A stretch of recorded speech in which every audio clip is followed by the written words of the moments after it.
ಕರ್ನಾಟಕ ರಾಜ್ಯದಲ್ಲಿ 2024ರ ಲೋಕಸಭಾ ಚುನಾವಣೆ ಮೊದಲನೇ ಹಂತದಲ್ಲಿ 14 ಲೋಕಸಭಾ ಕ್ಷೇತ್ರದ ಚುನಾವಣೆಗಳಿದ್ದಾವೆ. ಆ 14 ಲೋಕಸಭಾ ಕ್ಷೇತ್ರಗಳಲ್ಲಿ ಹಾಸನ ಜಿಲ್ಲೆಯೂ ಸಹ ಈ ಒಂದು ಲೋಕಸಭಾ ಕ್ಷೇತ್ರದ ಮೊದಲನೇ ಹಂತದ ಚುನಾವಣೆ ಇರತಕ್ಕಂಥದ್ದು. ಇವತ್ತಿನ ಈ ಒಂದು ಲೋಕಸಭಾ ಚುನಾವಣೆಯ ಹಿನ್ನೆಲೆಯಲ್ಲಿ ಅರಕಲಗೂಡು ವಿಧಾನಸಭಾ ಕ್ಷೇತ್ರದ ರಾಮನಾಥಪುರ ಭಾಗದ ಎಲ್ಲ ನನ್ನ ತಂದೆ ತಾಯಂದಿರ ಯುವಕ ಸ್ನೇಹಿತರ ಸಮ್ಮುಖದಲ್ಲಿ ಮಂಜಣ್ಣ ಅವರ ನಾಯಕತ್ವದಲ್ಲಿ ಇವತ್ತಿನ ದಿನ ಒಂದು ಸಭೆಯನ್ನ ಏರ್ಪಾಡು ಮಾಡೋದ್ರ ಮುಖಾಂತರ ಜಾತ್ಯತೀತ ಜನತಾದಳದ ಮತ್ತು ಭಾರತೀಯ ಜನತಾ ಪಕ್ಷದ NDA ಅಭ್ಯರ್ಥಿಯಾಗಿ ಪ್ರಜ್ವಲ್ ರೇವಣ್ಣ ಅವರೇನು ಸ್ಪರ್ಧೆಯಲ್ಲಿದ್ದಾರೆ, ಅವರ ಪರವಾಗಿ ಅರಕಲಗೂಡು ವಿಧಾನಸಭಾ ಕ್ಷೇತ್ರದ ಜನತೆಗೆ ಈ ಒಂದು ವೇದಿಕೆಯ ಮುಖಾಂತರ ಮತವನ್ನ ಕೇಳ್ತಕ್ಕಂಥ ಒಂದು ಮನವಿಯನ್ನು ಸಲ್ಲಿಸಲಿಕ್ಕೆ ಬಂದಿದ್ದೇನೆ.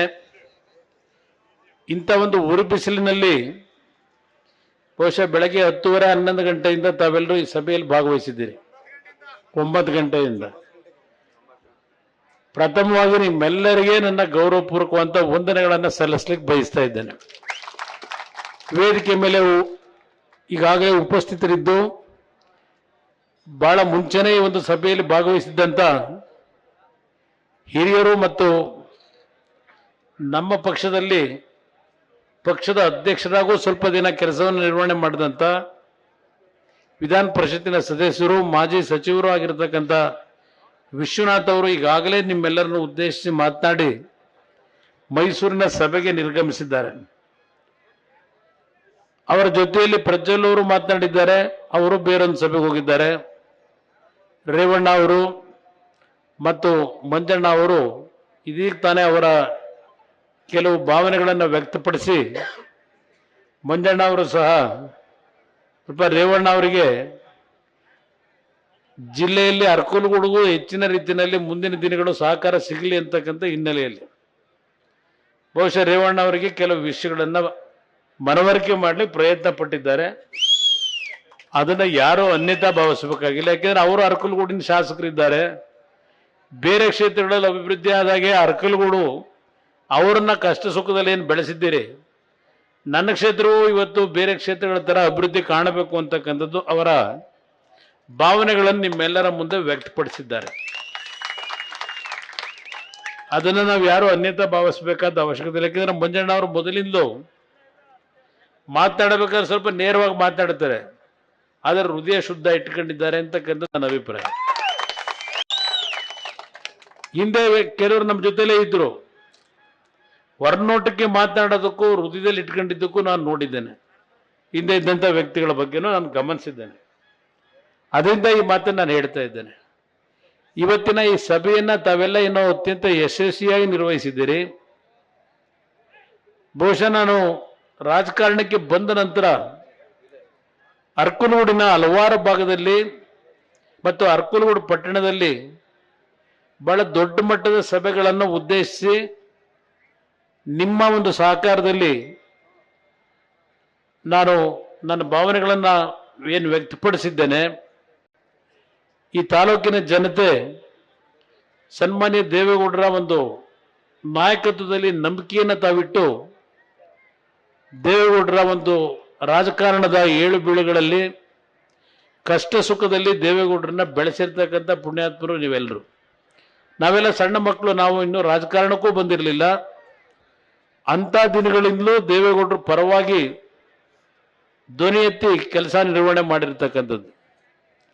ಇವತ್ತು ಕರ್ನಾಟಕ ರಾಜ್ಯದಲ್ಲಿ ನೀರಾವರಿಗೆ ಸಂಬಂಧಪಟ್ಟ ಹಾಗೆ ಪ್ರಮುಖವಾಗಿ ನಮ್ಮ ಹೇಮಾವತಿ ಜಲಾಶಯ ಭಾಗದ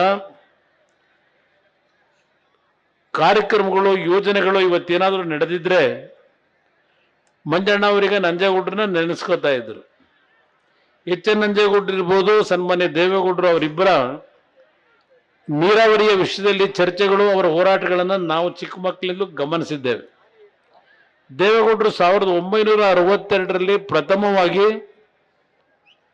ಶಾಸಕರಾಗಿ ಹೊಳೆನರಸೀಪುರದಲ್ಲಿ ಆಯ್ಕೆಯಾದ ನಂತರ ಅವರಿಗೆ ಕೇವಲ 26-27 ವರ್ಷಗಳು. ಒಂದು ಹಳ್ಳಿಯ ಸಾಮಾನ್ಯ ಕುಟುಂಬದಿಂದ ಬಂದಂಥವರು.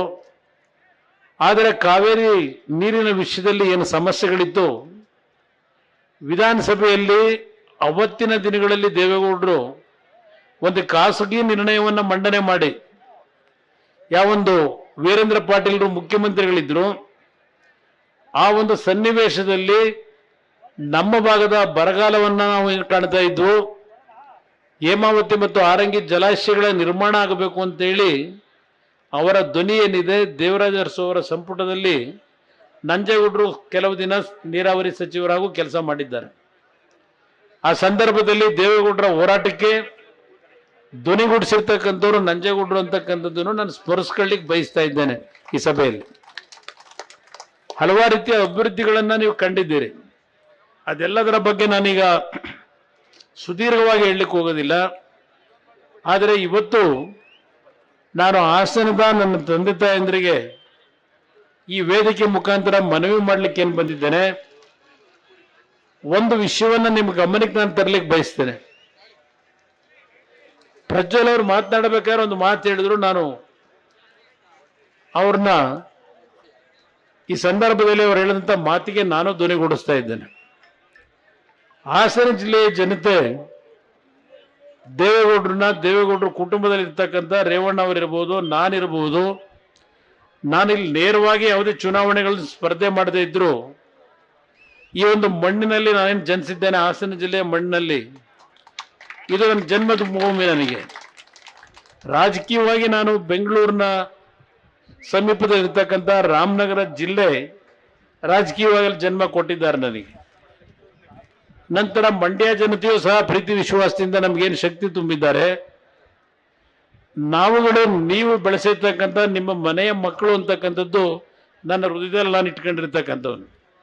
ನಾನು ಮೊನ್ನೆ ಹಾಸನದ ಕಾರ್ಯಕರ್ತರ ಸಭೆಯಲ್ಲಿ ಮನವಿ ಮಾಡಿದ್ದೇನೆ, ನೀವು ಬೆಳೆಸಿರ್ತಕ್ಕಂಥ ನಿಮ್ಮ ಮಕ್ಕಳು, ನಿಮ್ಮ ಕುಟುಂಬದಲ್ಲಿ ನೀವು ಜನನ ಕೊಟ್ಟಂತ ಮಕ್ಕಳು ತಪ್ಪು ದಾರಿಗೆ ಹೋದಾಗ ಕ್ಷಮಿಸಿ ಅವ್ರನ್ನ ತಿದ್ದತಕ್ಕಂಥದ್ದು ನೀವು ಏನು ಮಾಡ್ತೀರಿ. ಅದೇ ರೀತಿ ನಮ್ಮನ್ನ ರಾಜಕೀಯದಲ್ಲಿ ಬೆಳೆಸಿರ್ತಕ್ಕಂಥ ಈ ಒಂದು ಜಿಲ್ಲೆಯ ಜನತೆ ಕೆಲವು ಅಪಪ್ರಚಾರಗಳು, ಕೆಲವು ತಪ್ಪುಗಳು ಆಗಿರ್ತಕ್ಕಂಥದ್ದನ್ನ ತಿದ್ಕೊಳ್ತಕ್ಕಂಥ ಒಂದು ಅವಕಾಶವನ್ನ ಈ ಜಿಲ್ಲೆಯ ಜನತೆ ನೀಡಬೇಕು ಅಂತಕ್ಕಂಥ ಒಂದು ಮನವಿಯನ್ನು ನಾನು ಸಲ್ಲಿಸಿ ಹೋಗಿದ್ದೇನೆ ಹಾಸನದ ಕಾರ್ಯಕ್ರಮದಲ್ಲಿ. ಆದರೆ ಒಂದು ಮಾತನ್ನು ಹೇಳ್ತೇನೆ, ಜಿಲ್ಲೆಯ ಜನತೆಗೆ ನಮ್ಮ ಕುಟುಂಬದಿಂದ ದ್ರೋಹ ಆಗಿಲ್ಲ, ಜಿಲ್ಲೆಗಷ್ಟೇ ಅಲ್ಲ ಇಡೀ ರಾಜ್ಯದ ಜನತೆಗೆ ದ್ರೋಹ ಆಗಿಲ್ಲ ಅಂತಕ್ಕಂಥದ್ದನ್ನ ಬಹಳ ಸ್ಪಷ್ಟವಾಗಿ ಹೇಳ್ತಾ ಇದ್ದೇನೆ. ನಮ್ಮ ಮಂಜಣ್ಣ ಅವರ ಒಂದು ವಿಷಯವನ್ನ ನೆನಪಿಸ್ಕೊಂಡ್ರಿ. ಈಗ 1989 ದೇವೇಗೌಡರು 2 ಕಡೆ ಚುನಾವಣೆಗೆ ನಿಂತು, ಹೊಳೆನರಸೀಪುರ ಮತ್ತು ಕನಕಪುರ ವಿಧಾನಸಭಾ ಕ್ಷೇತ್ರ ಚುನಾವಣೆಯಲ್ಲಿ ಸೋತಂತ ದಿನಗಳು. ನಂತರ 91ರಲ್ಲಿ ನಡೆದಂತ ಲೋಕಸಭೆ ಚುನಾವಣೆಯಲ್ಲಿ ಹಲವಾರು ರೀತಿಯ ಒಂದು ದೊಡ್ಡ ಮಟ್ಟದ ಚುನಾವಣೆ ಅದು. ದೇವೇಗೌಡರ ಹತ್ರ ಹಣ ಇಲ್ಲ, ಎಲ್ಲ ಕಡೆ ಸೋತಿದ್ದಾರೆ. ಅಂತ ಒಂದು ಸನ್ನಿವೇಶದಲ್ಲಿ ಏನು ಕೇವಲ 3 ಕ್ಷೇತ್ರದಲ್ಲಿ ಮಾತ್ರ ಬಹುಮತ ಬಂದಂಥದ್ದೇನಿದೆ, ಆ 3 ಕ್ಷೇತ್ರದಲ್ಲಿ ಅರಕಲಗೂಡಿನ ಮಹಾಜನತೆ ದೇವೇಗೌಡರಿಗೆ ಪುನರ್ಜನ್ಮ ಕೊಟ್ಟಂಥದ್ದನ್ನು ಇವತ್ತು ನಾನು ಸ್ಮರಿಸ್ಕೊಳ್ಳಿಕ್ಕೆ ಬಯಸ್ತೇನೆ. ಆಗ ನಾವಿನ್ನೂ ರಾಜಕಾರಣಕ್ಕೆ ಬಂದಿರಲಿಲ್ಲ. 89ರಲ್ಲಿ ದೇವೇಗೌಡರ ರಾಜಕೀಯವೇ ಮುಗಿದೋಯ್ತು ಅಂತಕ್ಕಂಥ ಸಂದರ್ಭದಲ್ಲಿ ಈ ತಾಲೂಕಿನ ಮಹಾಜನತೆ ಮಂಜಣ್ಣವರ ಸಂದರ್ಭದಲ್ಲಿ ದೇವೇಗೌಡರ ಪರವಾಗಿ ಚುನಾವಣೆ ನಡೆಸಿದ್ರು. ಅವರು ಬೇರೆ ಪಕ್ಷದಲ್ಲಿದ್ದರು. ದೇವೇಗೌಡರಿಗೋಸ್ಕರವಾಗಿ ಅವತ್ತು ಇಂಡಿಪೆಂಡೆಂಟ್ ಇದ್ರ ಅವತ್ತು ಬೇರೆ ಪಕ್ಷದಲ್ಲಿರಲಿಲ್ಲ, ಇಂಡಿಪೆಂಡೆಂಟ್ ಆಗಿ ಪಕ್ಷೇತರರಾಗಿದ್ದಾಗ ದೇವೇಗೌಡರ ಕಷ್ಟ ಕಾಲದಲ್ಲಿ ದೇವೇಗೌಡರಿಗೆ ಸಹಕಾರ ಕೊಟ್ಟಂಥದ್ದನ್ನು ನಾವು ಸ್ಮರಿಸ್ಕೊಳ್ಳೇಬೇಕು. ಅದನ್ನ ಇವತ್ತು ಅವರೇನು ನೆನಪಿಸಿದ್ದಾರೆ, ಅದನ್ನ ನಾವ್ಯಾರು ಮರೀಲಿಕ್ಕೆ ಸಾಧ್ಯ ಇಲ್ಲ. ಅವತ್ತಿನ ಚುನಾವಣೆ ಬಹಳ ದೊಡ್ಡ ಚುನಾವಣೆ. ಕೊನೆಗೆ 48 ಗಂಟೆಗಳ ನಂತರ ಕೇವಲ 3,000 ಮತದಲ್ಲಿ ಗೆದ್ದರು ಅಂತಕ್ಕಂಥ ಘೋಷಣೆ ದೊಡ್ಡ ಹೋರಾಟ ಮಾಡಿ ಪಡಿಬೇಕಾಯ್ತು. ಆ ದಿನಗಳನ್ನು ನಾವು ಕಂಡಿದ್ದೇವೆ ಈ ಜಿಲ್ಲೆಯಲ್ಲಿ. ಅದಾದ ನಂತರ 4 ವರ್ಷದಲ್ಲಿ ನಿಮ್ಮೆಲ್ಲರ ಆಶೀರ್ವಾದ, ಮುಖ್ಯಮಂತ್ರಿನೂ ಆದರೂ ಪ್ರಧಾನಮಂತ್ರಿಗಳೂ ಆಗಿ ಒಬ್ಬ ಮಣ್ಣಿನ ಒಬ್ಬ ರೈತನ ಮಗ ದೇಶವನ್ನು ಆಳಬಹುದು ಅಂತಕ್ಕಂಥದ್ದನ್ನ ನಿರೂಪಿಸ್ತಂಥದ್ದು ಈ ಜಿಲ್ಲೆಯ ನಿಮ್ಮ ಶಕ್ತಿ ಏನು ಅಂತಕ್ಕಂಥದ್ದನ್ನ ಸಂದರ್ಭದಲ್ಲಿ ನಾವು ಕಂಡಿದ್ದೇವೆ. ಇವತ್ತು ಈ ಒಂದು ಚುನಾವಣೆ ಏನು ನಡೀತಾ ಇದೆ, ಕೆಲವು ಹೆಣ್ಣು ಮಕ್ಕಳು ತಾಯಂದಿರು ಕೂತಿದ್ದೀರಿ. ಕಾಂಗ್ರೆಸ್ನ ಸರ್ಕಾರ ಏನು ಬಂದಿದೆ, ನಾನು ಕಾಂಗ್ರೆಸ್ ಅಧಿಕಾರಕ್ಕೆ ಬಂದಿರೋದಕ್ಕೆ ನಮಗೇನು ಅಸೂಯೆ ಇಲ್ಲ. ಆದರೆ ಅವರು ಹೋಗ್ತಾ ಇರತಕ್ಕಂಥ ಮಾರ್ಗದ ಬಗ್ಗೆ ಎಲ್ಲ ಒಂದು ಕಡೆ ನಮಗೆ ಮುಂದೆ ರಾಜ್ಯ ಯಾವ ಪರಿಸ್ಥಿತಿಗೆ ಇವರು ತೆಗೆದುಕೊಂಡು ಹೋಗಬಹುದು ಅಂತಕ್ಕಂಥದ್ದು ನನ್ನ ಅಭಿಪ್ರಾಯ. ಚುನಾವಣೆಗಿಂತ ಮುಂಚೆ ನಿಮ್ಮೆಲ್ಲರಿಗೆ ಗೊತ್ತಿದೆ, ಮೇಕೆದಾಟಿನಿಂದ ಒಂದು ಪಾದಯಾತ್ರೆ ಮಾಡಿದ್ರು ಕನಕಪುರದ ಸಂಗಮ ಏನೋ ಒಂದು ಸ್ಥಳದಿಂದ. ನಮ್ಮ ನೀರು ನಮ್ಮ ಹಕ್ಕು ಅಂತ ಹೇಳಿದ್ರು. ಒಂದು ಪಾದಯಾತ್ರೆಯನ್ನು ಮಾಡಿ ಮೇಕೆದಾಟು ನಿರ್ಮಾಣ ಮಾಡ್ತೀವಿ ಅಂತ ಹೇಳಿ ನಮ್ಮ ನೀರು ನಮ್ಮ ಹಕ್ಕು ಅಂತ ಹೇಳಿದಂಥ ಕಾಂಗ್ರೆಸ್ ನಾಯಕರು ನಮ್ಮ ನೀರು ತಮಿಳುನಾಡಿಗೆ ಅಂತಕ್ಕಂಥ ತಮಿಳುನಾಡಿನ ಹಕ್ಕು ಅಂತಕ್ಕಂಥ ರೀತಿಯಲ್ಲಿ ಈ 10 ತಿಂಗಳು ನಡೆದಿರತಕ್ಕಂಥದ್ದು ನಿಮ್ಮ ಕಣ್ಣು ಮುಂದೆ ಇದೆ. ತಮಿಳುನಾಡಿನಲ್ಲಿ ಈಗ ಏನವರು ಹೊಂದಾಣಿಕೆ ಮಾಡ್ಕೊಂಡಿದ್ದಾರೆ, DMK ಪಕ್ಷದವರು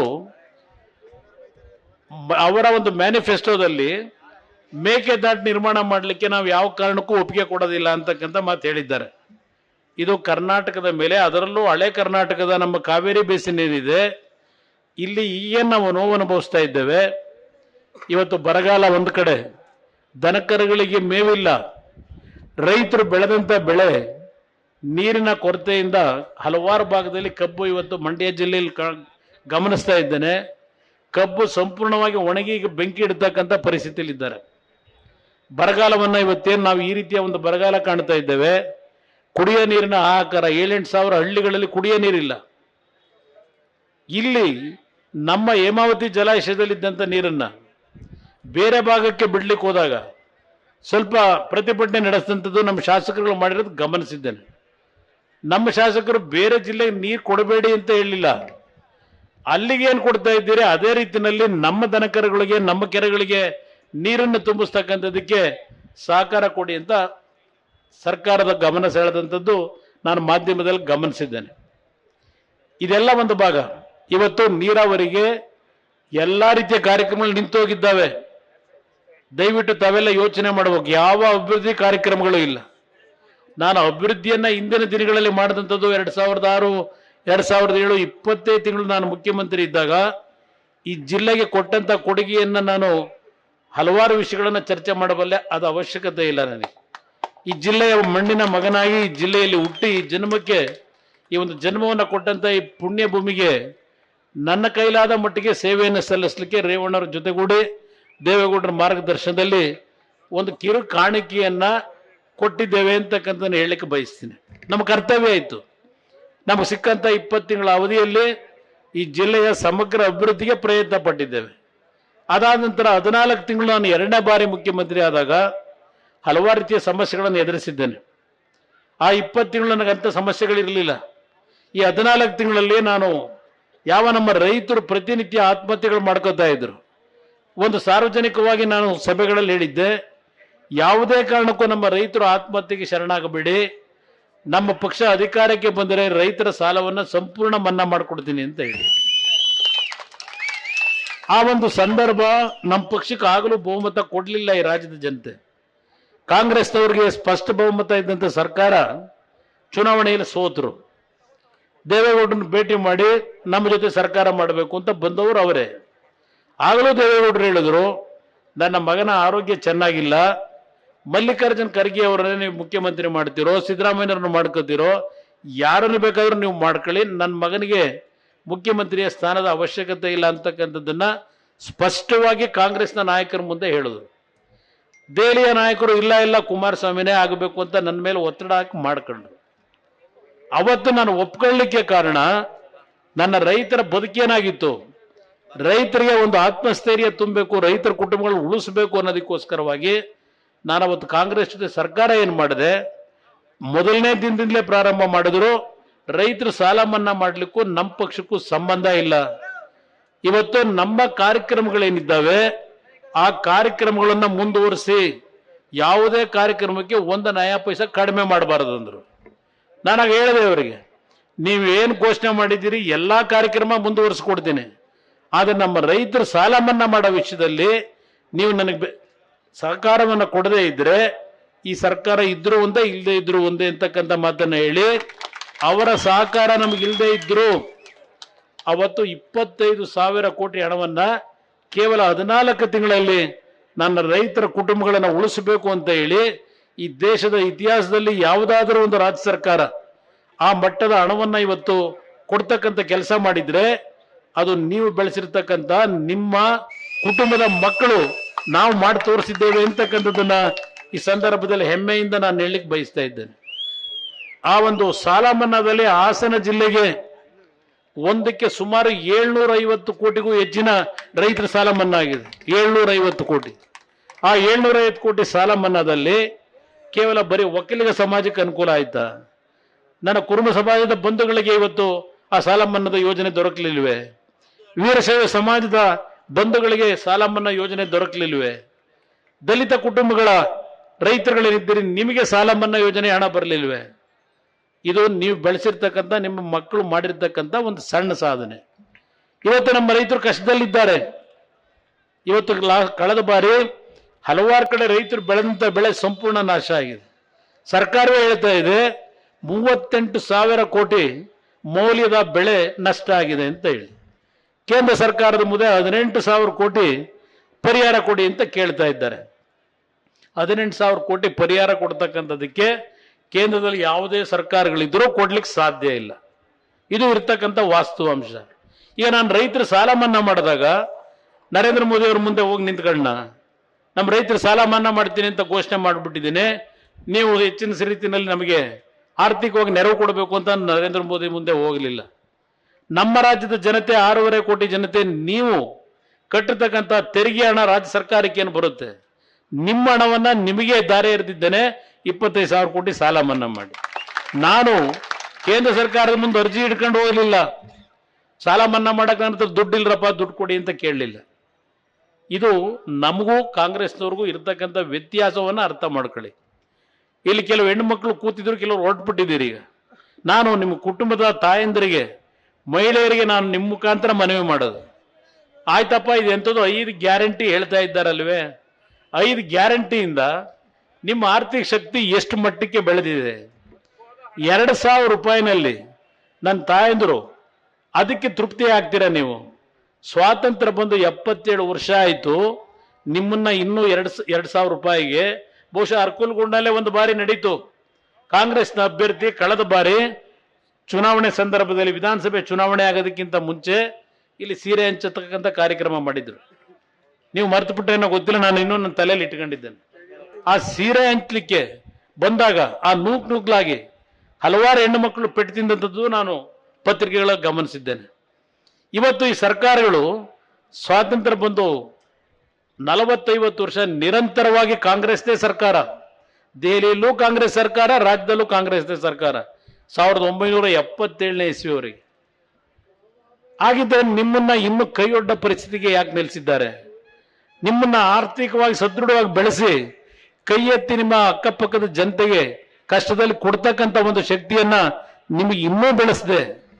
ಈಗಲೂ ನಿಮಗೆ ಅದು ಕೊಡ್ತೀವಿ ಇದು ಕೊಡ್ತೀವಿ ಅಂತೇಳಿ ನಿಮ್ಮ ದುಡ್ಡದು, ಇಲ್ಲೇನು ಇವರೇನು ಕಷ್ಟ ಸಂಪಾದನೆ ಮಾಡಿರೋ ದುಡ್ಡ ಅದು. ನಿಮ್ಮ ತೆರಿಗೆ ಹಣ ನಿಮಗೆ 2,000 ರೂಪಾಯಿ ಆಸೆ ತೋರಿಸಿ ಮೊದಲು ಚುನಾವಣೆ ಸಂದರ್ಭದಲ್ಲಿ ಕೈಯಿಂದ ಕೊಡೋರು, ಈಗ ಚುನಾವಣೆ ಸಂದರ್ಭದಲ್ಲಿ ನಿಮ್ಮ ದುಡ್ಡನ್ನೇ ನಿಮಗೆ ಗ್ಯಾರಂಟಿ ಕಾರ್ಯಕ್ರಮ ನುಡಿದಂತೆ ನಡೆದಿದ್ದೇವೆ ಅಂತಾರೆ. ಇವತ್ತು ಆ ದುಡ್ಡೇನು ಕೊಡ್ತಾ ಇದ್ದಾರೆ, ಆ ದುಡ್ಡನ್ನ ಕೊಡಬೇಕಾದ್ರೆ ಏನು ಯಾವ ಬೆಲೆ ತಿರ್ತಾ ಇದ್ದಾರೆ ಯೋಚನೆ ಮಾಡಿದ್ದೀರಾ?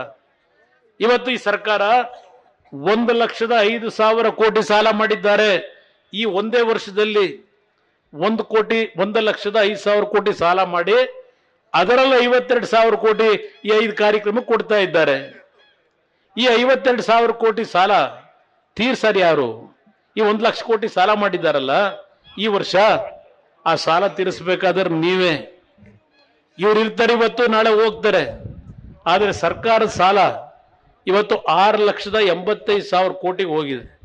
ಸರ್ಕಾರ ಮಾಡಿರೋ ಸಾಲ ಈ ಸಾಲ ನಾವು ತೀರ್ಸಲ್ಲ, ಅವರು ತೀರ್ಸಲ್ಲ, ಕೊನೆಗೆ ನಿಮ್ಮ ಜೋಬಿಗೆ ಕೈ ಹಾಕ್ತೀವಿ ಈ ಸಾಲ ತೀರಿಸ್ಲಿಕ್ಕೆ ಬರ್ಬಾದಾದಾಗ. ಇದು ಇರ್ತಕ್ಕಂಥ ಪರಿಸ್ಥಿತಿ. 1,00,000 ಕೋಟಿ ಸಾಲ ತಗೊಂಡು ನಿಮ್ಗೆ 52,000 ಕೋಟಿ ಕೊಟ್ಟಿದ್ದೀವಿ ಅಂದ್ರೆ ಯಾರ ಮನೆಯಿಂದ ತಂದು ಕೊಟ್ಟಿದ್ದೀರಿ ದುಡ್ಡನ್ನ? ನಿಮ್ಮ ದುಡ್ಡು ನಿಮಗೆ ಕೊಟ್ಟವ್ರು. ಆ ಓಲೆ ಆ 2,000 ರೂಪಾಯಿನಲ್ಲಿ ನಿಮ್ಮ ಕುಟುಂಬದ ಮಕ್ಕಳಿಗೆ ಶಿಕ್ಷಣ ಕೊಡಿಸ್ಲಿಕ್ಕೋ, ಇಲ್ಲಿ ಒಂದು ಗಂಡ ಹೆಂಡತಿ ಬಂದ್ರೆ ಇಲ್ಲಿ ಒಂದು ಮಗು ಕರ್ಕೊಂಬಂದ್ರು ವೇದಿಕೆ ಮೇಲೆ, ಇವತ್ತು ಆ ಮಗುಗೆ ಬೋನ್ ಮ್ಯಾರೋ ಟ್ರಾನ್ಸ್ಪ್ಲಾಂಟ್ ಆಗಬೇಕು, ಸುಮಾರು 30 ಲಕ್ಷ ಖರ್ಚು ಮಾಡಬೇಕು. ನಿಮ್ಮ 2,000 ರೂಪಾಯಿನಲ್ಲಿ ಆ ಕುಟುಂಬ ಉಳಿತದ? ಅದನ್ನೇ ಹೇಳ್ತಾ ಇದ್ದೇನೆ. ಈಗ ನೀವೇನು ಸ್ಟಾಂಪ್ಸ್ ಅಂಡ್ ರಿಜಿಸ್ಟ್ರೇಷನ್ಗೆ ನೀವೇನಾದ್ರೂ ಒಂದು ಪತ್ರಗಳನ್ನು ರಿಜಿಸ್ಟರ್ ಮಾಡಿಸ್ಬೇಕಾದ್ರೆ ಅದಕ್ಕೆ ದುಡ್ಡು ಎಷ್ಟು ಪಟ್ಟು ಏರಿಕೆ ಮಾಡಿದ್ರು, ನಿಮ್ಮ ಗೈಡ್ಲೈನ್ಸ್ ವ್ಯಾಲ್ಯೂ ಅಂತ ಹೇಳಿ ಅದ್ರ ಬೆಲೆ ಏನು ಜಾಸ್ತಿ ಮಾಡ್ಕೊಂಡಿದ್ದಾರೆ. ಅದೆಲ್ಲ ಒಂದು ಮನೆ ಹಾಳಾಗೋಗ್ಲಿ. ಈಗ ಅದೆಂಥದ್ದು ಸಾಯಂಕಾಲ ನೀವು ಕಷ್ಟಪಟ್ಟು, ಮೊದಲು ಒಂದು ಕಾಲದಲ್ಲಿ ರಾತ್ರಿ 10 ಗಂಟೆ 11 ಗಂಟೆ ಮೇಲೆ ಊರಲ್ಲಿ ಮಲಗದ ಮೇಲೆ ಎಲ್ಲ ಒಂದು ಕಡೆ ಒಂದೇನೋ ನಿಮ್ಮ ಶ್ರಮಕ್ಕೆ ಒಂದು ಬಾಟ್ಲ್ ಕದ್ದು ಕುಡಿದ್ಬಿಟ್ಟು ಬಂದು ಮನೆಗೆ ಹೋಗಿ ಮೆತ್ತಗೆ ಮಲಕೊಳ್ಳೋರಿ. ನಾವೆಲ್ಲ ಸಣ್ಣ ಮಕ್ಕಳಿದ್ದಾಗ ನೋಡಿರೋದು. ಈಗ ಬೆಳಗ್ಗೆ 6 ಗಂಟೆಗೆ stall open, tea stall open ಅದ. ಹಿಂಗೆ ಈ ಮದ್ಯದ ಅಂಗಡಿ ರೇಟ್ ಇಲ್ಲಿಗೆ ತಗೊಂಡು ಹೋಗೋರೀಗ. ನಿಮ್ಗೆ ಇಲ್ಲಿ 2,000 ಹೆಣ್ಮಕ್ಳು ಕೊಡ್ತೀವಿ ಅಂತ ಹೇಳಿ ಈಗ ದುಡಿಮೆ ಮಾಡೋ ಕುಟುಂಬಗಳ ಆ ಶ್ರಮಜೀವಿಗಳ ಜೋಬಿಗೆ 4,000 5,000 ರೂಪಾಯಿ ನಿಮ್ಮಿಂದ ಕಿತ್ಕೊಂಡು 2,000 ರೂಪಾಯಿ ಕೂಡ ದೊಡ್ಡ ವಿಷಯವ? ನಿಮ್ಮನ್ನು ಕೇಳಲಿಕ್ಕೆ ಬಯಸ್ತೀನಿ. ಇದು ಈ ಸರ್ಕಾರದ ನಡವಳಿಕೆ ಏನಿದೆ, ಮುಂದಿನ ದಿನಗಳು ಏನಾಗ್ತದೆ? ಒಂದು ಅಭಿವೃದ್ಧಿ ಕಾರ್ಯಕ್ರಮ ಇಲ್ಲ, ಎಲ್ಲೂ ರಾಜ್ಯದಲ್ಲಿ ಒಂದು ಅಭಿವೃದ್ಧಿ ಕಾರ್ಯಕ್ರಮ ಇಲ್ಲ, ಯಾವುದೇ ರಸ್ತೆಗಳ ಕೆಲಸ ಇಲ್ಲ, ಕಟ್ಟಡಗಳ ಕೆಲಸ ಇಲ್ಲ. ಇದು ನಡೀತಾ ಇರತಕ್ಕಂಥ ಈ ಒಂದು ಸರ್ಕಾರದ ನಡವಳಿಕೆ ಏನಿದೆ, ಒಂದು ಮಾತನ್ನ ನಾನು ನಿಮ್ಮ ಮುಂದೆ ಇಡ್ಲಿಕ್ಕೆ ಬಯಸ್ತಾ ಇದ್ದೇನೆ ಈ ವೇದಿಕೆ ಮುಖಾಂತರ ನಾಡಿನ ಜನತೆಗೆ. ಇವತ್ತು ಬಿಜೆಪಿ ಮತ್ತೆ JDS ನ ಹೊಂದಾಣಿಕೆ ಇದೆಯಲ್ಲ, ನಮ್ಮ ವೈಯಕ್ತಿಕವಾದಂತಹ ಸ್ಥಾನಮಾನಗಳನ್ನು ಪಡಿಬೇಕು ಅಂತ ಅಲ್ಲ. ದೇವೇಗೌಡರು ನೀವೇನು ಬೆಳೆಸಿದಂತ ಈ ಮಣ್ಣಿನ ಮಗ, ದೆಹಲಿಯ ಕೆಂಪು ಕೋಟೆನೋ ಹಾಳು ಬಂದಾಯ್ತು, ದೆಹಲಿಯ ಅಧಿಕಾರನೂ ಏನು ಅನ್ನೋದು ನೋಡಾಗಿದೆ. ಬಹುಶಃ ಅವತ್ತು ದೇವೇಗೌಡರು ಆ ಅಧಿಕಾರ ಬಿಟ್ಟು ಬಂದರಲ್ಲ, ಆ ಜಾಗದಲ್ಲಿ ಇನ್ನು ಯಾರೇ ಇದ್ದಿದ್ರು 5 ವರ್ಷ ಸಂಪೂರ್ಣವಾಗಿ ಅವರಿವರು ಕಾಲು ಹಿಡ್ಕೊಂಡು 5 ವರ್ಷ ಸಂಪೂರ್ಣವಾಗಿ ಅಧಿಕಾರ ನಡೆಸೋರು. ಆದ್ರೆ ದೇವೇಗೌಡರು ಸ್ವಾಭಿಮಾನಕ್ಕೆ ತಲೆ ಬಾಗಲಿಲ್ಲ. ಏನ್ ತಪ್ಪು ಮಾಡಿದ್ರು ಅಂತ ಕಾಂಗ್ರೆಸ್ ಅವತ್ತು ಅವ್ರನ್ನ ಪ್ರಧಾನಮಂತ್ರಿ ಸ್ಥಾನ ಇಳಿಸಿದ್ರು. ಯಾವ ತಪ್ಪು ಮಾಡಿದ್ರು ಅಂತೇಳಿ ಪ್ರಧಾನಮಂತ್ರಿ ದೇವೇಗೌಡರು ನಾವೇ ಮಾಡುದು ಅಂತಾರೆ ಕಾಂಗ್ರೆಸ್ನವರು. ಆಯ್ತಪ್ಪ, ನೀವು ಮಾಡಿದ್ರ? 196 ಜನ ಕಾಂಗ್ರೆಸ್ ಹೊರತುಪಡಿಸಿ ಗೆದ್ದಿದ್ರು. ಅವರು ಒತ್ತಡ ಹಾಕಿ ದೇವೇಗೌಡರನ್ನ ಪ್ರಧಾನಮಂತ್ರಿ ಮಾಡಿದ್ರು. ಪ್ರಧಾನಮಂತ್ರಿಗಿರಿಂದ ಇಳಿಸಿದವರು ಕಾಂಗ್ರೆಸ್ನವರು. ಏನಕ್ಕೆ ಇಳಿಸ್ದೆ ಅಂತೇಳಿ ಇವತ್ತವರೆಗೆ ಯಾರಾದ್ರೂ ಸತ್ಯ ಹೇಳಿದ್ರ? ಅವರು ಸತ್ಯವೇನ ಮನೆ ದೇವರು ಅಂತಾರೆ. ದೇವೇಗೌಡರು ಬರೀ ಸುಳ್ಳು ಹೇಳ್ತಾರೆ ಅಂತಾರೆ. ಪಾಪ ಇಲ್ಲೇ ಬೆಳೆದಂತ ನಮ್ಮ ನಾಯಕರು ಇವತ್ತು ದೇವೇಗೌಡರನ್ನ ಯಾಕೆ ಇಳಿಸಿದ್ರು ಕಾಂಗ್ರೆಸ್ನವರು ಪ್ರಧಾನಮಂತ್ರಿ ಸ್ಥಾನದಿಂದ? ಏನೋ ದುಡ್ಡು ಹೊಡೆದಿದ್ರ, ಇಲ್ಲ ದೇಶಕ್ಕೆ ದ್ರೋಹ ಮಾಡಿದ್ರ? ಯಾತಕ್ಕೆ ಇಳಿಸಿದ್ರು? ಅವತ್ತು ಅವರ ಆಡಳಿತ ಎಲ್ಲ ಕೊಂಡಾಡಿದ್ರು. ಮಾಧ್ಯಮಗಳಲ್ಲಿ ಅವರ ಬಗ್ಗೆ ದೊಡ್ಡ ಮಟ್ಟದ ಪ್ರಚಾರ ದೊರಕಲಿಲ್ಲ ಅಷ್ಟೆ. ಇವತ್ತು ನರೇಂದ್ರ ಮೋದಿ ದೇವೇಗೌಡರನ್ನ ನೀವು ನೋಡಿದ್ರಿ ಮೊನ್ನೆ, ಅವ್ರನ್ನ ಚೇರ್ ಹಾಕಿ ಕೂರಿಸಿ ಪ್ರಧಾನಮಂತ್ರಿ ಕಚೇರಿನಲ್ಲಿ ನಮ್ಮಗಳನ್ನು ಜೊತೆಲಿ ನಿಲ್ಲಿಸ್ಕೊಂಡು ಒಬ್ಬ ತಂದೆಯನ್ನ ಕೂರಿಸಿ ಮಗ ಹಿಂದ್ಗಡೆ ನಿಂತು ಫೋಟೋ ತೆಗೆಸ್ಕೊಂಡಾಗೆ ದೇವೇಗೌಡರು ಗೌರವ ಇವತ್ತು ಕೊಡ್ತಾ ಇದ್ದಾರೆ ನರೇಂದ್ರ ಮೋದಿ ಅಂದ್ರೆ ಅದಕ್ಕೆ ಕಾರಣ ನೀವು ಬೆಳೆಸಿರ್ತಕ್ಕಂಥ, ನೀವು ಈ ಮಟ್ಟಿಗೆ ತಂದಂತ ಆ ಕೀರ್ತಿ ಈ ಜಿಲ್ಲೆಯ ಜನತೆ ಹೋಗಬೇಕು ಅನ್ನೋದು ನನ್ನ ಅಭಿಪ್ರಾಯ. ಇವತ್ತು ಇದರೆಲ್ಲದರ ಹಿನ್ನೆಲೆಯಲ್ಲಿ ಕೈ ಜೋಡಿಸಿ ನಿಮಗೆ ಮನವಿ ಮಾಡ್ತೇನೆ. ಇವತ್ತು ಬಿಜೆಪಿ JDS ನ ಹೊಂದಾಣಿಕೆಯನ್ನು ನಾನು ಮಾಡಿರ್ತಕ್ಕಂಥದ್ದು. ನಾನು ಸಂಪೂರ್ಣವಾಗಿ ಅಧಿಕಾರ ಪಡೀಲಿಕ್ಕೆ ಆಗಲಿಲ್ಲ. ನಾನು ದೇವರು 2 ಬಾರಿ ನನಗೆ ಅವಕಾಶ ಕೊಟ್ಟ. ಆ 2 ಬಾರಿ ಅವಕಾಶ ಕೊಟ್ಟಾಗಲೂ 20 ತಿಂಗಳು ಒಂದು ಬಾರಿ, 14 ತಿಂಗಳು ಒಂದು ಬಾರಿ, ಆಗಲೂ ರೈತರ ಸಾಲ ಮನ್ನಾ ಮಾಡಿಕೊಟ್ಟೆ.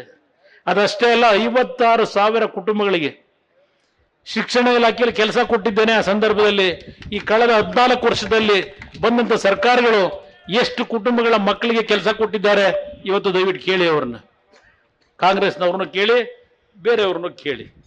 ನಾವು ಯಾವ ರೀತಿ ನಡ್ಕೊಂಡಿದ್ದೇವೆ ನಿಮ್ಮ ಗಮನಕ್ಕೆ ನಾನು ತರ್ತಾ ಇದ್ದೇನೆ. ನೀರಾವರಿ ಕೆಲಸ ಇರ್ಬೋದು, ರಸ್ತೆಗಳ ಕೆಲಸ ಇರ್ಬೋದು. ಬಹುಶಃ ಅರ್ಕಲ್ಗೂಡು ವಿಧಾನಸಭಾ ಕ್ಷೇತ್ರದಲ್ಲಿ 6 ಎಲೆಕ್ಟ್ರಿಕ್ ಸಬ್ಸ್ಟೇಷನ್ ಕೊಟ್ಟಿರ್ಬೋದು ಅವತ್ತು 2006-2007 ಅರ್ಕಲ್ಗೂಡು ತಾಲೂಕಿಗೆ. ಅದಷ್ಟೇ ಅಲ್ಲ, ಹಲವಾರು ನೀರಾವರಿ ಯೋಜನೆಗಳನ್ನು ಮುಂದುವರಿಸಿದ್ದೇವೆ. ರಸ್ತೆಗಳ ಕೆಲಸವೂ ಆಗಿರ್ತಕ್ಕಂಥದ್ದು. ಮಂಜಣ್ಣನು ಅವ್ರು ಹೇಳಿದಂಗೆ ಅವ್ರ ಕಾಲದಲ್ಲೂ ಕೆಲವು ಕೆಲಸಗಳು ಅವರು ಮಾಡಿಸಿದ್ದಾರೆ.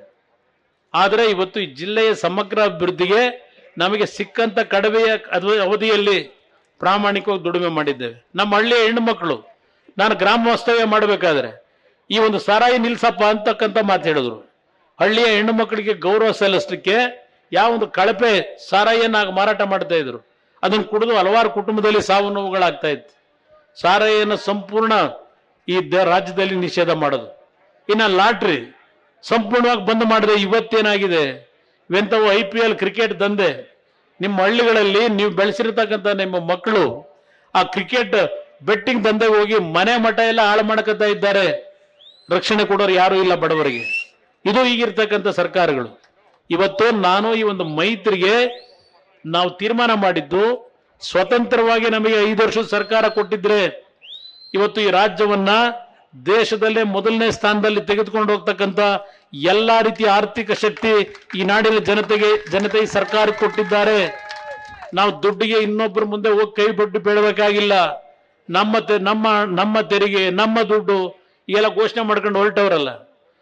ಈ ಘೋಷಣೆಯಿಂದ ದುಡ್ಡು ಬರಲ್ಲ, ಈ ಘೋಷಣೆಗಳಿಂದ ದುಡ್ಡು ಸಿಗಲ್ಲ ನಿಮಗೆ. ರಾಜಕೀಯ ಇದ್ರಲ್ಲೂ ನಿಮ್ಮ ಯೋಗ್ಯತೆಗೆ ಸರ್ಕಾರ ನಡೆಸಬೇಕಾದರೆ ನಮ್ಮ ನಾಡಿನ ಜನತೆ ಕೊಟ್ಟಿರ್ತಕ್ಕಂಥ ತೆರಿಗೆ ಹಣವನ್ನ ಲೂಟಿ ಹೊಡಿದೆ.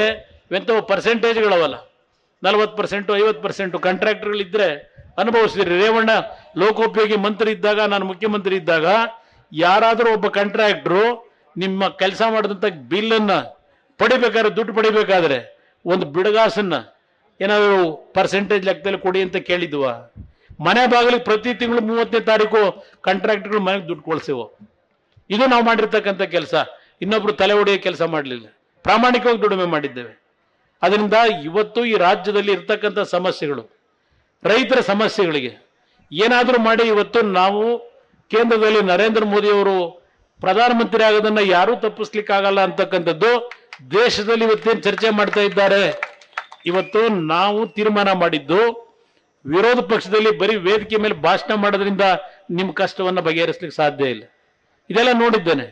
ಇವತ್ತು ಅಲ್ಲಿ ಕೇಂದ್ರದಲ್ಲಿ ಅವರು ಸರ್ಕಾರ ಮಾಡ್ತಕ್ಕಂಥ ಪರಿಸ್ಥಿತಿನಲ್ಲಿ ಅತಿ ಹೆಚ್ಚಿನ ಬಹುಮತವನ್ನ ಪ್ರಜ್ವಲ್ ರೇವಣ್ಣ ಅವರಿಗೆ ನಾವು ಕೊಡಬೇಕು ಅಂತಕ್ಕಂಥ ಮಾತನ್ನ ಮಂಜಣ್ಣ ಈ ವೇದಿಕೆಯಲ್ಲಿ ಹೇಳಿದ್ದಾರೆ. ಈ ಒಂದು ಕ್ಷೇತ್ರದ ಅಭಿವೃದ್ಧಿ ರೇವಣ್ಣ ಅವರು, ನಾನು ಇಬ್ಬರೂ ಜೊತೆಗೂಡಿ ಮಂಜಣ್ಣ ಅವರು ಏನಾಗಬೇಕು ಅಂತ ಹೇಳ್ತಾರೆ ಆ ಎಲ್ಲಾ ಕಾರ್ಯಕ್ರಮಗಳನ್ನು ತಂದು ಕೊಡ್ತಕ್ಕಂಥದ್ದು ನಮ್ಮ ಜವಾಬ್ದಾರಿ. ಇನ್ನು ಒಂದು ವರ್ಷದಲ್ಲಿ ನಾನು ನಿಮ್ಗೆ ಹೇಳ್ತೀನಿ, ನಿಮ್ಮ ಮುಂದೆ ಈ ರಾಜ್ಯದಲ್ಲಿ ಹಲವಾರು ಬದಲಾವಣೆಗಳು ಬರ್ತವೆ. ಮತ್ತೆ ನೀವು ಬೆಳೆಸಿರ್ತಕ್ಕಂಥ ನಿಮ್ಮ ಮಕ್ಕಳ ಪಾಲಿಗೆ ಈ ನಾಡನ್ನ ಸೇವೆ ಸಲ್ಲಿಸ್ತಕ್ಕಂಥ ಈ ನಾಡಿನ ಬಡವರಿಗೆ, ಯಾವುದೇ ಜಾತಿ ಇರಲಿ, ಎಲ್ಲರ ಒಂದು ಸ್ವಾಭಿಮಾನದ ಬದುಕನ್ನ ನೀವು ನಿರ್ವಹಣೆ ಮಾಡ್ತಕ್ಕಂಥ ರೀತಿಯ ಸರ್ಕಾರವನ್ನ ಇನ್ನು ಒಂದು ವರ್ಷದಲ್ಲಿ ತರ್ತಕ್ಕಂಥ ಒಂದು ದಿನ ದೂರ ಇಲ್ಲ. ಭಗವಂತ ಈಗೇನು ರಾಮನಾಥಪುರದ ಒಂದು ರಾಮನಾಥೇಶ್ವರಿಗೆ ರೇವಣ್ಣ ಅವರು ಪೂಜೆ ಸಲ್ಲಿಸಿ ಆಮೇಲೆ ಇಲ್ಲಿ ಬನ್ನಿ ಅಂದ್ರು, ಅಲ್ಲೋಗಿ ಪೂಜೆ ಸಲ್ಲಿಸಿ ಬಂದಿದ್ದೇನೆ. ರಾಮನಾಥೇಶ್ವರ ಸ್ವಾಮಿಯ ಸನ್ನಿಧಾನದಲ್ಲಿ ಇವತ್ತೇನು ಪೂಜೆ ಮಾಡಿ ಬಂದಿದ್ದೇವೆ. ನಮ್ಮ ಬದುಕು ನಮ್ಮ ವೈಯಕ್ತಿಕ ಸ್ವಾರ್ಥಕ್ಕಲ್ಲ, ನಮಗೆ ಭಗವಂತ ಇವತ್ತು ಕೊಟ್ಟಿರ್ತಕ್ಕಂಥ ಈ ಒಂದು ಆಯಸ್ಸು ಈ ನಾಡಿನ ಪ್ರತಿ ಬಡ ಕುಟುಂಬಗಳ ನೆಮ್ಮದಿಯ ಬದುಕನ್ನು ತರಲಿಕ್ಕೆ ಈ ಆಯಸ್ಸು ನಮಗೆ ಭಗವಂತ ಕೊಟ್ಟಿದ್ದಾನೆ ಹೊರತು ನಮ್ಮ ಸ್ವಾರ್ಥಕ್ಕೆ ಅಲ್ಲ. ಇದನ್ನ ಬಹಳ ಸ್ಪಷ್ಟವಾಗಿ ನನಗೆ ಜನ್ಮ ಕೊಟ್ಟಿರ್ತಕ್ಕಂಥ ಈ ಒಂದು ಜನ್ಮಭೂಮಿಯಲ್ಲಿ ನಿಂತು ಈ ಮಾತೇನು ಹೇಳ್ತಾ ಇದ್ದೇನೆ. ಇದರಲ್ಲಿ ಯಾವುದೇ ರೀತಿಯ ಭಾವನಾತ್ಮಕವಾದಂಥ ವಿಷಯ ಅಲ್ಲ. ನಾನು ಬಡವರ ಕಷ್ಟಗಳನ್ನು ನೋಡಿದ್ದೇನೆ. ಬಹುಶಃ ಈ ರಾಜ್ಯದಲ್ಲಿ ನನ್ನಷ್ಟು ಗ್ರಾಮ ವಾಸ್ತವ್ಯದ ಕಾರ್ಯಕ್ರಮಗಳನ್ನು ಹಳ್ಳಿಗಳಲ್ಲಿ ಮಾಡಿರ್ತಕ್ಕಂಥದ್ದಿರಬಹುದು. ಅದಷ್ಟೇ ಅಲ್ಲ, ಜನತಾ ದರ್ಶನದಲ್ಲಿ ಬೆಳಗ್ಗೆ 9 ಗಂಟೆ ಪ್ರಾರಂಭ ಮಾಡಿದ್ರೆ ರಾತ್ರಿ 1 ಗಂಟೆವರೆಗೂ ಮಾಡಿದ್ದೇನೆ ನಿರಂತರವಾಗಿ. ಬಡವರ ಕಷ್ಟ ಏನು ಅನ್ನೋದನ್ನು ನಾನು ಅರಿತುಕೊಂಡಿದ್ದೇನೆ. ಆ ಬಡವರ ಕಷ್ಟವನ್ನು ಯಾವ ರೀತಿ ಸರಿಪಡಿಸಬೇಕು, ಪ್ರತಿ ಕುಟುಂಬ ಸ್ವಾಭಿಮಾನದಿಂದ ಯಾವ ರೀತಿ ಬದುಕಬೇಕು, ಇದನ್ನ ಈ ರಾಜ್ಯದಲ್ಲಿ ತರಬೇಕು ಅನ್ನೋದಕ್ಕೋಸ್ಕರ ಆ ಭಗವಂತನಿಗೆ 3ನೇ ಒಂದು ಜನ್ಮವನ್ನ ಮೊನ್ನೆ ಏನು ಕೊಟ್ಟಿದ್ದಾನೆ. ಇವತ್ತು ಈ ವೇದಿಕೆ ಮುಖಾಂತರ ಹೇಳ್ತಾ ಇದ್ದೇನೆ, ಕೈ ಜೋಡಿಸಿ ಮನವಿ ಮಾಡ್ತೇನೆ. ಎಸ್, ಕೆಲವು ವಿಷಯದಲ್ಲಿ ಕೆಲವು ತಪ್ಪುಗಳಾಗಿರ್ಬೋದು. ಆದರೆ ದೇವೇಗೌಡರು ಈ 91ನೇ ವಯಸ್ಸಿನಲ್ಲೂ ರಾಜ್ಯಸಭೆಯಲ್ಲಿ ವೀಲ್ ಚೇರ್ ಅಲ್ಲಿ ಹೋಗಿ ಈ ನಾಡಿನ ಜನತೆಯ ಸಮಸ್ಯೆಗಳ ಬಗ್ಗೆ ಧ್ವನಿ ಎತ್ತಿ ಏನಲ್ಲಿ ರಾಜ್ಯಸಭೆಯಲ್ಲಿ ಮಾತನಾಡ್ತಾರೆ. ಆ ಶಕ್ತಿ ಕುಂದಬಾರದು. ನೀವು ಬೆಳೆಸಿರ್ತಕ್ಕಂಥವ್ರು ಏನೇ ತಪ್ಪು ಕಡಿದ್ರು ಸರಿಪಡಿಸ್ಕೊಳ್ತಕ್ಕಂಥದ್ದಕ್ಕೆ ನಮ್ಮಗಳಿಗೆ ಅವಕಾಶ ಕೊಡಿ. ಮುಂದಿನ ದಿನಗಳಲ್ಲಿ ಮಂಜಣ್ಣ ಹೇಳಿದಂತ ರೀತಿಯಲ್ಲಿ ಹಾಸನ ಜಿಲ್ಲೆಯಲ್ಲೂ ನಾನು ತಿಂಗಳಲ್ಲಿ 2 ದಿನವಾದರೂ ರೇವಣ್ಣ ಅವ್ರ ಜೊತೆ ಬಂದು ಈ ಜಿಲ್ಲೆಯ ಸಮಗ್ರ ಅಭಿವೃದ್ಧಿ ಏನಾಗಬೇಕಾಗಿದೆ ಆ ಒಂದು ಜವಾಬ್ದಾರಿಯನ್ನ ತೆಗೆದುಕೊಳ್ತಕ್ಕಂಥದ್ದು ನನ್ನ ಜವಾಬ್ದಾರಿನೂ ಇದೆ. ನಾನು ಇಲ್ಲಿವರೆಗೆ ಬರಲಿಲ್ಲ ಹಾಸನ ಜಿಲ್ಲೆಯ ರಾಜಕಾರಣ. ರೇವಣ್ಣ ಅವರು ಏನ್ ಹೇಳಿದ್ರು, ನಾನು ಅಧಿಕಾರದಲ್ಲಿದ್ದಾಗ ಒಂದು ಸೆಕೆಂಡ್ ನೋಡಲಿಲ್ಲ, ನಾನು ಜಿಲ್ಲೆಯ ಅಭಿವೃದ್ಧಿ ಆಗಬೇಕು ಅಂತ ಹೇಳಿ ಅವತ್ತೇನು ನಾವು ಕಾರ್ಯಕ್ರಮಗಳನ್ನು ಕೊಟ್ಟಿದ್ದೇವೆ. ಈ ಜಿಲ್ಲೆ ದೇಶದಲ್ಲೇ ಒಂದು ಮಾದರಿ ಜಿಲ್ಲೆಯಾಗಿ ಪರಿವರ್ತನೆ ಆಗ್ತಕ್ಕಂಥ ನಿಟ್ಟಿನಲ್ಲಿ ಮುಂದಿನ ದಿನಗಳಲ್ಲಿ ಕಾರ್ಯಕ್ರಮಗಳನ್ನು ಜಾರಿಗೆ ತರತಕ್ಕಂಥದ್ದು ನಮಗೆ ಇವತ್ತು ನಮ್ಮ ಜವಾಬ್ದಾರಿ ಇದೆ ಅಂತಕ್ಕಂಥ ಅರಿತುಕೊಂಡಿದ್ದೇನೆ. ಅದಷ್ಟೇ ಅಲ್ಲ, ಈ ನಾಡಿನ ಅಭಿವೃದ್ಧಿ, ಈ ದೇಶದಲ್ಲಿ ಈ ರಾಜ್ಯದಲ್ಲಿ ದುಡ್ಡಿಗೆ ಸಮಸ್ಯೆ ಇಲ್ಲ. ಈ ರಾಜ್ಯದ ಖಜಾನೆ, ಈ ರಾಜ್ಯದ ಜನತೆ ಸಂಪೂರ್ಣವಾಗಿ ತುಂಬಿಸಿಟ್ಟಿದ್ದೀರಿ. ಆ ದುಡ್ಡನ್ನ ಇವತ್ತು ಲೂಟಿ ಹೊಡೆಯತಕ್ಕಂಥದ್ದನ್ನ ಸ್ವಲ್ಪ ನಿಲ್ಲಿಸಿದ್ರೆ ನಿಮ್ಮ ಎಲ್ಲಾ ಕಷ್ಟ ಸುಖಗಳನ್ನು ಬಗೆಹರಿಸ್ತಕ್ಕಂಥ ಶಕ್ತಿ ಈ ರಾಜ್ಯದಲ್ಲಿ ಇದೆ. ನಿಮ್ಮ ದುಡಿಮೆಯ ಹಣ ಇವತ್ತು ಯುವಕರಿಗೆ ಉದ್ಯೋಗ ಹೇಳ್ತಾರೆ. ಎಷ್ಟು ಕೊಟ್ಟರು ಈಗ ಕಾಂಗ್ರೆಸ್ ಸರ್ಕಾರ ಅಧಿಕಾರಕ್ಕೆ ಬಂದು? ಕಳೆದ 1 ವರ್ಷ ಆಯ್ತು. ಎಷ್ಟು ಜನಕ್ಕೆ ಉದ್ಯೋಗ ಕೊಟ್ಟಿದ್ದಾರೆ ಮಕ್ಕಳಿಗೆ ಹೇಳಿ ಇವತ್ತು? ಇದು ಇವರೆಲ್ಲ ಯಾವ ರೀತಿ ನಡೆಸ್ತಾ ಇದ್ದಾರೆ?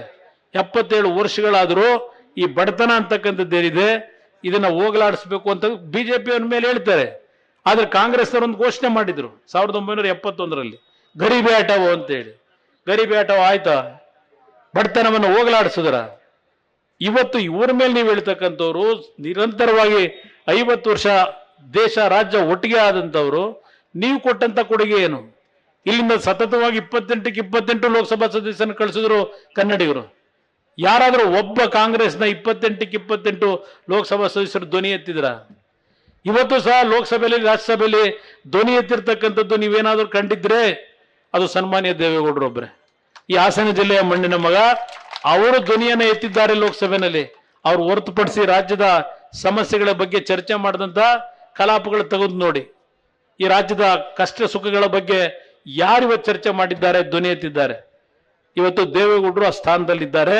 ಇವತ್ತು 91ನೇ ವಯಸ್ಸಿನಲ್ಲಿ ಇವತ್ತು ಅವರ ಹೋರಾಟ ಇದೆ. ನಿಮ್ಮಲ್ಲಿ ಕೈ ಜೋಡಿಸಿ ಮನವಿ ಮಾಡ್ತೀನಿ, ಈ ಜಿಲ್ಲೆಯ ಜನತೆ ದೇವೇಗೌಡರನ್ನ ಇವತ್ತು ಬೆಳೆಸಿದ್ದೀರಿ. ಅವ್ರನ್ನ ಬೆಳೆಸಿದ್ದಷ್ಟೇ ಅಲ್ಲ, ನಮ್ಮಗಳನ್ನು ಬೆಳೆಸ್ತಕ್ಕಂಥದ್ರಲ್ಲಿ ನಿಮ್ಮ ಆಶೀರ್ವಾದ ಇದೆ. ಈ ಆಶೀರ್ವಾದ ನಿಮ್ಮ ಕುಟುಂಬದ ಮಕ್ಕಳಿಗೆ ಕೊಟ್ಟಿದ್ದೀರಿ ಅನ್ನೋದು ನನ್ನ ಅಭಿಪ್ರಾಯ. ನಾವೇನಾದ್ರೂ ಸಣ್ಣ ಪುಟ್ಟ ತಪ್ಪು ಮಾಡಿದ್ದೆ ತಿದ್ಕೊಳ್ಳಿಕ್ಕೆ ತಯಾರಾಗಿದ್ದೇವೆ, ಆದ್ರೆ ಅದಕ್ಕೆ ದೊಡ್ಡ ಶಿಕ್ಷೆಯನ್ನು ಕೊಡಬೇಡಿ. ನಾನು ಮೊನ್ನೆ ಹೇಳಿದೆ ಹಾಸನದ ಸಭೆಯಲ್ಲಿ 1989 ಯಾವ ದೇವೇಗೌಡರು ಚುನಾವಣೆಯಲ್ಲಿ ಸೋತರು, ಕಾಂಗ್ರೆಸ್ ಸರ್ಕಾರ ಅಧಿಕಾರಕ್ಕೆ ಬಂದು 179 ಸ್ಥಾನ ಗೆದ್ರು. ಅಲ್ಲಿಯವರೆಗೆ 1924ರಲ್ಲಿ ಕನ್ನಂಬಾಡಿ ಕಟ್ಟೆ ಕಟ್ಟಿದಾಗ ಯಾವ ಒಂದು ಅಗ್ರಿಮೆಂಟ್ ಆಗಿತ್ತು, ಅವತ್ತು ಬ್ರಿಟಿಷ್ ಸರ್ಕಾರ ಪಕ್ಕದ ಮದ್ರಾಸ್ನ ಅಲ್ಲಿಯ ಒಂದು ಪ್ರೆಸಿಡೆನ್ಸಿ ಆಳ್ವಿಕೆ, ಇಲ್ಲಿಯ ನಮ್ಮ ರಾಜರ ಆಳ್ವಿಕೆ, ಅವತ್ತೇನೊಂದು ಅಗ್ರಿಮೆಂಟ್ ಆಗಿತ್ತು, ಅದು 50 ವರ್ಷಕ್ಕೆ ನಿಂತೋಗಿತ್ತು 74ರಲ್ಲಿ. ಟ್ರಿಬ್ಯುನಲ್ ರಚನೆ ಮಾಡ್ಲಿಕ್ಕೆ ಅವಕಾಶ ಕೊಟ್ಟಿರ್ಲಿಲ್ಲ. ಪಾಪ ನಮ್ಮ ಒಳನರಸೀಪುರದಿಂದ ಆಯ್ಕೆ ಮಾಡಿ ಕಳಿಸಿದ್ರು, ಅವ್ರನ್ನೇ ನೀರಾವರಿ ಮಂತ್ರಿ ಮಾಡಿದ್ರು. ನೀರಾವರಿ ಮಂತ್ರಿ ಮಾಡಿ ಅಲ್ಲಿಂದ ಪೆಟ್ಟು ಶುರುವಾಯಿತು. ಮತ್ತೆ ಅಂತ ಪೆಟ್ಟು ಬೀಳಬಾರದು. ದೇವೇಗೌಡರನ್ನ ಒಂದು ಬಾರಿ ಚುನಾವಣೆಯಲ್ಲಿ ಸೋಲಿಸಿದಂತ ಹಿನ್ನೆಲೆ ಈ ಒಂದು ಕಾವೇರಿ ಟ್ರಿಬ್ಯುನಲ್ನ ರಚನೆ ಆಗಿ ನಮ್ಮ ಒಂದು ನಾಡಿನ ರೈತರ ಬಗ್ಗೆ ಯಾವ ಹೊಡೆತಗಳು ಬಿದ್ದಿದ್ದಾವೆ ಅದರ ಬಗ್ಗೆ ಇವತ್ತು ದೇವೇಗೌಡರ ಹೋರಾಟ ಏನಿದೆ ಆ ಒಂದು ಹಿನ್ನೆಲೆಯಲ್ಲಿ ನಿಮಗೆ ಜ್ಞಾಪಕ ಮಾಡ್ತಾ ಇದ್ದೇನೆ. ಅವತ್ತು ದೇವೇಗೌಡರ ಬಗ್ಗೆ ಅದು ಯಾವ ಕಾರಣಕ್ಕೆ ಅವತ್ತು ಚುನಾವಣೆಯಲ್ಲಿ ಸೋತರ ಒಡೆಯನರಸೀಪುರದಲ್ಲಿ ಇವತ್ತು ನನಗೆ ಗೊತ್ತಿಲ್ಲ. ಆ ಸೋತಿದ್ದ ಒಂದು ಹಿನ್ನೆಲೆ ರಾಜ್ಯಕ್ಕೆ ಅನ್ಯಾಯ ಆಯಿತು, ದೇವೇಗೌಡರಿಗೆ ಅನ್ಯಾಯ ಆಗಲಿಲ್ಲ, ರಾಜ್ಯದ ಜನತೆಗೆ, ನನ್ನ ರೈತರಿಗೆ ಅನ್ಯಾಯ ಆಯ್ತು. ಆ ರೀತಿಯ ವಾತಾವರಣ ನಿರ್ಮಾಣ ಆಗಬಾರದು ಈ ರಾಜ್ಯದಲ್ಲಿ. ಆ ಹಿನ್ನೆಲೆಯಲ್ಲಿ ನಿಮ್ಮಲ್ಲಿ ಕೈ ಜೋಡಿಸಿ ಮನವಿ ಮಾಡ್ತೇನೆ, ಪ್ರಜ್ವಲ್ ರೇವಣ್ಣ ಅವರು ಸಾಂಕೇತಿಕ ಜನತಾದಳದ ಅಭ್ಯರ್ಥಿ. ಈ ಜಿಲ್ಲೆಯ ಅಭಿವೃದ್ಧಿಗೆ ನಿಮ್ಮ ಜೊತೆಯಲ್ಲಿ ನಾವಿದ್ದೇವೆ, ನಿಮ್ಮ ಕಷ್ಟ ಸುಖದಲ್ಲಿ ನಾವಿದ್ದೇವೆ. ಈ ಚುನಾವಣೆಯಲ್ಲಿ ಅವರ ಗುರುತಾಗಿರ್ತಕ್ಕಂಥ ಭತ್ತದ ಹೊರೆ ಹೊತ್ತಿರ್ತಕ್ಕಂಥ ಮಹಿಳೆಯ ಗುರುತು ಕ್ರಮ ಸಂಖ್ಯೆ ನಂಬರ್ 2. ಆ ಕ್ರಮ ಸಂಖ್ಯೆ ನಂಬರ್ 2ನ ಬಟನ್ ಅನ್ನು ನೀವು ಒತ್ತೋದ್ರ ಮುಖಾಂತರ, ಯಾಕಂದ್ರೆ ಕಮಲದ ಗುರುತಿರಲ್ಲ, JDS ಮತ್ತು ಬಿಜೆಪಿಯ ಒಂದು ಹೊಂದಾಣಿಕೆಯಿಂದ ಚುನಾವಣೆ ಏನಿದೆ, ಎಲ್ಲಿ ಜನತಾದಳಕ್ಕೆ ಅವರು ಬೆಂಬಲ ಕೊಟ್ಟಿದ್ದಾರೆ, ಬಿಜೆಪಿಯ ಕಾರ್ಯಕರ್ತರಿಗೂ ಮನವಿ ಮಾಡ್ತೇನೆ, ನಾವು ಎಲ್ಲಿ ಬೆಂಬಲ ಕೊಟ್ಟಿದ್ದೇವೆ ಇಡೀ ರಾಜ್ಯದ 25 ಲೋಕಸಭಾ ಕ್ಷೇತ್ರಕ್ಕೆ, ಅಲ್ಲಿ ನಮ್ಮ ಪಕ್ಷದ ಕಾರ್ಯಕರ್ತರು ಸಹ ಕಮಲದ ಗುರುತಿಗೆ ಅಲ್ಲಿ ಮತ ಕೊಡಬೇಕು. ನಮ್ಮ ಅಭ್ಯರ್ಥಿ ನಿಂತಿರ್ತಕ್ಕಂಥ ಕಡೆ ತೆನೆ ಹೊತ್ತ ಮಹಿಳೆಗೆ ಮತ ಕೊಡಬೇಕು ಅಂತಕ್ಕಂಥದ್ದನ್ನ ಬಿಜೆಪಿಯ ಕಾರ್ಯಕರ್ತರಿಗೂ ಮನವಿ ಮಾಡಿ, ಇಂಥ ಉರಿ ಬಿಸಿಲಿನಲ್ಲೂ ಈ ಸಭೆಯನ್ನು ಯಶಸ್ಸುಗೊಳಿಸಿರ್ತಕ್ಕಂಥ ಎಲ್ಲ ನನ್ನ ತಂದೆ ತಾಯಂದರಿಗೆ ಗೌರವಪೂರ್ವಕವಂತ ವಂದನೆಗಳನ್ನು ಸಲ್ಲಿಸಿ ನನ್ನ ಮಾತನ್ನು ಮುಗಿಸ್ತೇನೆ. ಜೈ ಹಿಂದ್, ಜೈ ಕರ್ನಾಟಕ. ನ್ಯೂಸ್ ಫಸ್ಟ್, ನಿರ್ಭೀತಿಯಿಂದ ನಿಮ್ಮ ಪರವಾಗಿ.